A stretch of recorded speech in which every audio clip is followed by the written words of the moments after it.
This morning, Paul Scheer, comedian, actor, podcaster, now author of a new memoir, Joyful Recollections of Trauma.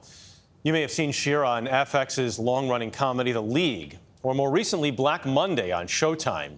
Every week, millions listen to Scheer's hugely popular podcasts, where he sometimes shares short personal details, but never anything this deep.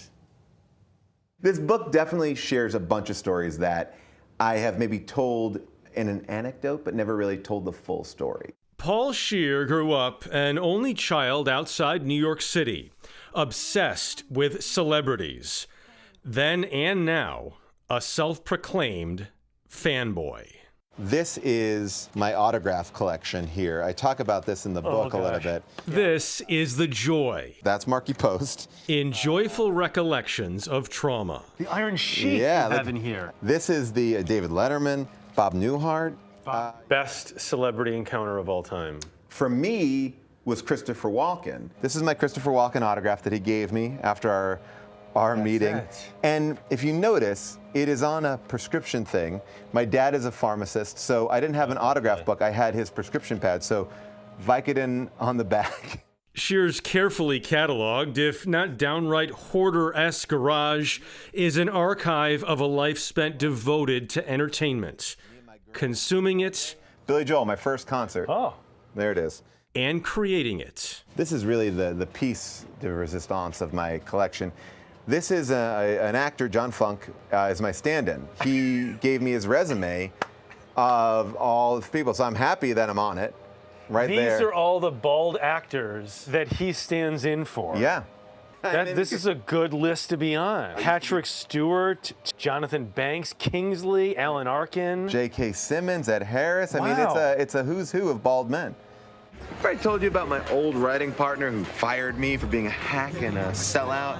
By now, Scheer has appeared in more than 140 films and TV shows. I'm gonna die in this room.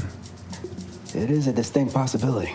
He also, on a weekly basis, hosts two of the most popular podcasts in the world.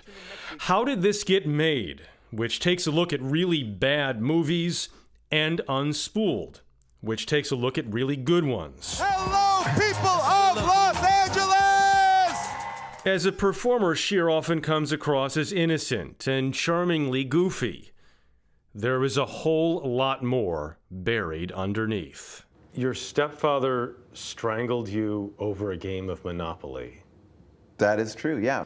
But that wasn't any different than any other day. This is the trauma in Joyful Recollections of Trauma. As he writes, Scheer's parents divorced early, leaving him with a stepdad prone to constant violence.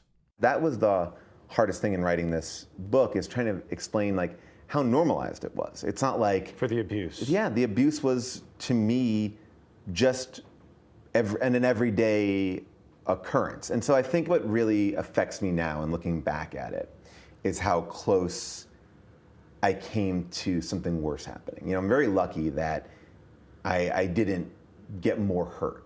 For a time, the environment he was in set Scheer on the same path. The anger and abuse that you dealt with as a kid led you to develop your Hulk persona, and that scared you. You know, when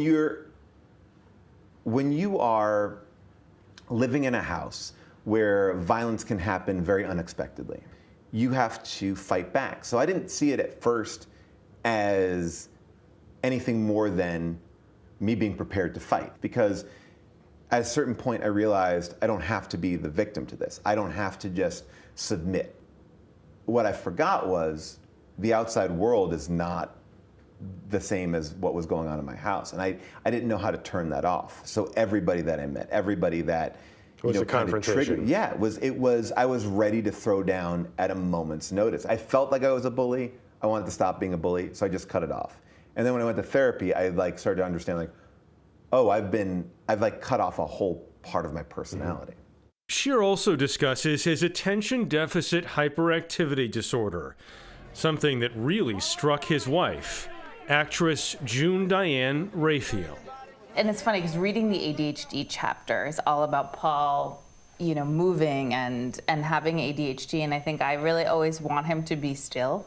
His brain, quite simply, works very differently than mine. Nothing makes sense. Every choice is flawed. But besides that, the movie is perfect.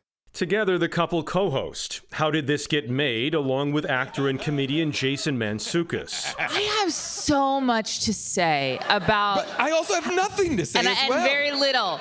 In retrospect, How Did This Get Made could also be a good question for the couple's marriage, considering what happened when Scheer first proposed. I thought he was doing a bit, and I thought it was cruel.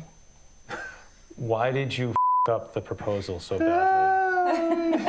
It was like, I really was in this old school way of doing things, which was like, I want to surprise you, I want to get the ring, and and I guess it was too much of a surprise. I think that what's not in the book that I'd like to share is that he's actually incredibly romantic. And I am not. So I couldn't identify a romantic moment. I didn't think it was real.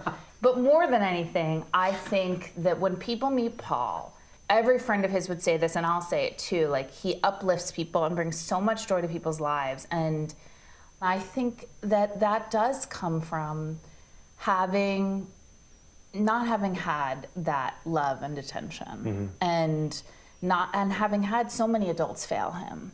And it's something I'm really proud of. That's nice. It's very nice. It's very nice. No, it's like... I'm just trying to get through this without crying. You know what I'm talking about. Joyful Recollections of Trauma is a memoir of a man in constant motion. Oh my gosh, look at that. As he wrapped our interview, Scheer was rushing off to a speaking engagement. The sheer scope of the art and creativity he seems intent on exploring is endless. What have you not done that you still want to do? I just want to be excited about what I'm doing and working with good people. Like, that's my end goal is, like, I don't care if it's a movie, a TV show, a podcast. I just want to engage with people that I respect, that challenge me, and we get to make stuff. And if, Marvel wants to pay for a trainer for me, I wouldn't mind getting super buff, but besides that. This guy does not stop. And you see all the projects he does. It was also a joy to spend time with his wife, too, and just see the way they interact. Dynamic. Really interesting to see.